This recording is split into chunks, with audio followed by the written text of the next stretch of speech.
Poetry was always for Jacques Ellul an eminently mystical experience, as well as, and far more profoundly, a way of discovering meaning and expressing deeper experiences of the world.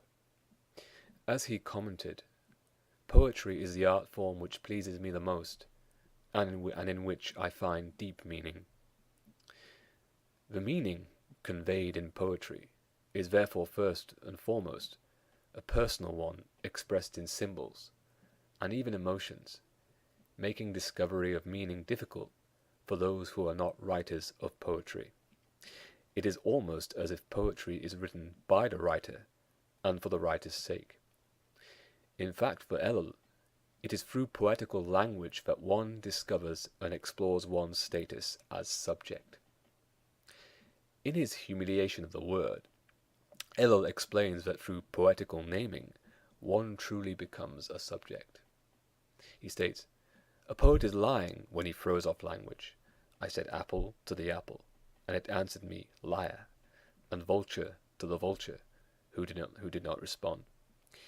Human sovereignty is due more to our language than to our technique and instruments of war. One can claim or believe oneself to be free because of language. Naming something means asserting oneself as subject and designating the other as object. It is the greatest spiritual and personal venture." Indeed, the word was, for Ellul, one of the most distinctive abilities of human nature, since poetical language conveys one's deepest identity, revealed through images and metaphors. Poetry itself makes, more than any other human activity or ability, a person subject, or even really human.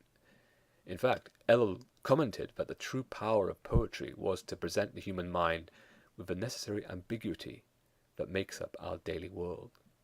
Poetry is a gift enabling us to see the world without giving away its beauty and ambiguity.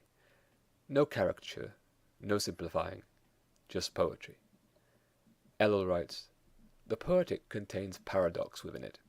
You believe poetic language to be insignificant, a side issue in comparison with political and scientific talk. You are right, but poetry continually brings the uncertainty of ambiguity to our attention, along with double meanings, manifold interpretations, false bottoms, and multiple facets." Thus at the outset, we must recognize that poetry is for Ellul a holistic endeavor, one that cannot be dialectically considered, or better, poetry is the literary manifestation of dialectics. This would further entail that only in poetry is dialectical thought dissolved.